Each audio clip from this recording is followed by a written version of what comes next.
Muy buenas a todos los seguidores de For Atletismo. Tenemos las Hoka One Rincon 2 para analizar, la segunda versión de una de las zapatillas que más nos sorprendió el año pasado, una de las zapatillas que más gustó a todo aquel que se arriesgó con un modelo nuevo como era en aquel entonces la Rincon, pero que tanto fue el éxito de este modelo que han decidido renovarlo y apenas ha recibido cambios. De hecho, suela y media suela es básicamente la misma zapatilla y solo han cambiado un poquito el upper. Así que vamos a hacer un repaso de lo que ofrece esta Rincon en su segunda versión un poquito rápido, porque como digo, básicamente es lo mismo o la misma zapatilla que vimos el año pasado, con pequeños cambios en el upper para hacerlo un poquito más estructurado y duradero. Es una zapatilla de 32 milímetros de perfil en la parte trasera, 27 en la parte delantera, el drop clásico de Hoka de 5 milímetros, un drop intermedio. Es una zapatilla que no tiene un chasis en mecedora demasiado marcado, no veis un repunte muy elevado, ni tampoco un biselado trasero muy marcado. Así que es una zapatilla dentro de las de Hoka que mejor se lleva. Yo siempre digo que estas Rincon son la mejor Hoka para empezar, para ver un poquito cómo es la horma de la marca, el tacto, etcétera, etcétera, antes de pasar a modelos un poquito con formas un poquito más radicales como la Clifton, bueno, o la Bondi, que es exageradamente amortiguada. Pero esta Rincon es una zapatilla muy polivalente, es relativamente barata y con unas geometrías moderadas que siempre vienen bien si transicionamos de otra marca a Hoka. En cuanto a amplitud, una zapatilla muy ancha de base, 96 milímetros en la parte trasera, que es mucho material, y 115 en la parte delantera. Es una zapatilla que, a pesar de tener tanta anchura en la parte trasera, no es exclusivamente para talonadores. Es una zapatilla que aterricemos donde aterricemos va a funcionar muy bien, y en cuanto a amortiguación, muy similar. Sí que es verdad que en el talón tenemos un poquito más de recorrido, pero es muy homogénea en cuanto a ofrecer la amortiguación y el tacto, muy similar. Una de las características de la Rincon es que, como veis, es una zapatilla bastante cuadradota en cuanto a formas del chasis, y es algo que se nota. Y no se nota especialmente para bien, pero bueno, tampoco para mal, pero sí que es una característica que se nota al aterrizar. Vemos que tenemos mucho soporte en los dos lados del chasis, porque lógicamente no se comprime dinámicamente como una zapatilla con biselado o que tenga en esta zona externa un material más blando. Es una zapatilla que sobre todo vamos a notar extremadamente estable en la parte trasera, y es precisamente por eso, porque aunque tenemos aquí unos cortes para ganar un poquito de recorrido, es una zapatilla que vamos a notar los primeros pasos un poquito diferente al aterrizar, precisamente por esa forma un poco cuadrada. Pero como digo, es algo que os vais a hacer muy rápidamente, y que aunque no tenga la dinámica, por ejemplo, de la Beacon de New Balance, que es una rival muy directa de esta zapatilla, tiene más estabilidad y, como digo, es una característica a la que os hacéis muy rápidamente. En cuanto a materiales de media suela, pues básicamente una EVA comprimida y moldeada de 47 grados de dureza más o menos, muy agradable.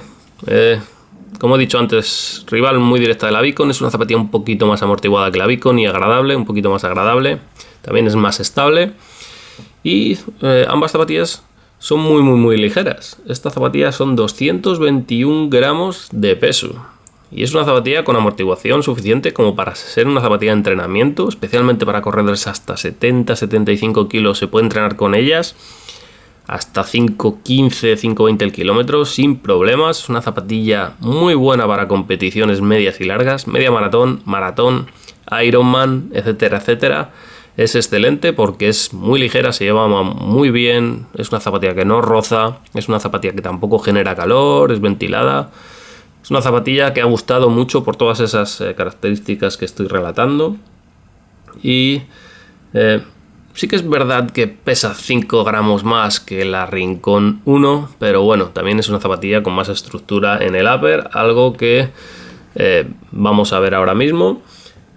Como veis, todos estos refuerzos en blanco son termosellados, especialmente toda esta zona de abajo. Da más estructura, más solidez, más estabilidad lateral al pie. Y bueno, también el material de malla. En la versión 1 veíamos que era una zapatilla con una malla de doble capa, lo mismo que en esta, pero que en la capa interna era un mallado bastante abierto. Ahora es una zapatilla más tupida, es un poco menos ventilada, pero es más duradera y es más estable al tener mucha más zona cerrada y con doble capa consistente. Pues es una zapatilla más estable que va a sujetar mejor el pie. De ahí vienen los 5 gramos de más peso que tiene esta segunda versión, pero en general básicamente es la misma zapatilla y no va a haber unas diferencias grandísimas. Como he dicho, una zapatilla muy buena para triatlón. Tiene un agarre aquí trasero, una tira trasera excelente para calzártela. No todas las zapatillas que tienen un tirador se pueden agarrar tan fácilmente. Y tiene una lengüeta muy fina, pero acolchada. No va sujeta a los laterales, es algo que tienen que mejorar. Pero en general no es una zapatilla donde la lengüeta dé muchos problemas, porque tiene, como veis, todos estos pasadores. Son pasadores que facilitan el poner un chip o un potenciómetro o algo así, y que van a mantener la lengüeta sujeta en todo momento. Cordones planos, largos, igual que en la primera versión, y sin muchas más novedades en cuanto al upper. Básicamente es un upper un poco más estructurado y que da un poco más de seguridad. La suela, lo que siempre he dicho con la Rincón es que es una zapatilla donde en los 150 primeros kilómetros vamos a ver bastante desgaste, vamos a ver cómo se pela. No sé si lo vais a poder apreciar.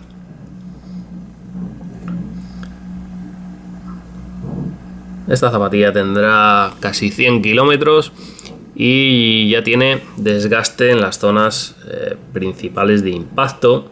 No se ve mucho en la cámara, pero bueno, se está borrando el relieve y eso puede preocupar a muchos corredores. La verdad es que por lo que he oído en cuanto a usuarios de Rincón, lo que he vivido con la Rincón 1, es una zapatilla que va a tener mucho desgaste en la zona de la EVA expuesta, en los primeros 200 kilómetros, pero luego en cuanto, digamos, se equilibre ese desgaste con el caucho de 80 grados de dureza que vemos en color negro y que está en las zonas, digamos, de principal desgaste, se va a equilibrar y va a durar más kilómetros de los que en principio podíamos estimar al ver el desgaste tan prematuro. Es una zapatilla que 650-700 kilómetros suele durar, dependiendo del peso, el ritmo, etcétera, etcétera, pero que no se asuste ese desgaste prematuro, porque luego se equilibra un poco y es más progresivo. Pocas más cosas que contar de esta Rincón 2. Sí que es verdad que hay que decir que la plantilla, va pegada y va muy bien pegada. Va a costar mucho quitar esa plantilla. Con un secador de pelo o algo así se puede empezar a quitar. Pero lo vais a tener complicado si sois plantilleros. Es una plantilla fina. Si os gusta el modelo y vuestra plantilla es muy fina, podéis combinarlas, pero no es una solución que suele dar muy buenos resultados. Otra cosa que se me olvida y que no he citado es que la zapatilla interiormente tiene, no sé si lo vais a ver, veis esos refuerzos que es como un fieltro. Esos refuerzos hacen o dotan a la Rincón de una estructura mucho mayor en la zona media de lo que veíamos el año pasado, y que, como digo, justifican más que de sobra esos 5 gramos más de peso. Esta Rincón 2 es mejor que la 1, salvo que seamos unos radicales de la ventilación, algo que en la primera versión sí que era claramente mejor, pero como digo, dentro de lo que es el mercado de zapatillas mixtas, es una zapatilla muy bien ventilada. Y poco más que añadir. Una zapatilla confortable, una zapatilla relativamente cómoda, se puede utilizar para ir rápido, para competir, para entrenar. Es una zapatilla que si sois corredores, digamos, de cierto nivel, pesáis menos de 70 kilos, es ideal para entrenar. Y poco más, tenéis más datos en la prueba escrita y hasta un próximo vídeo.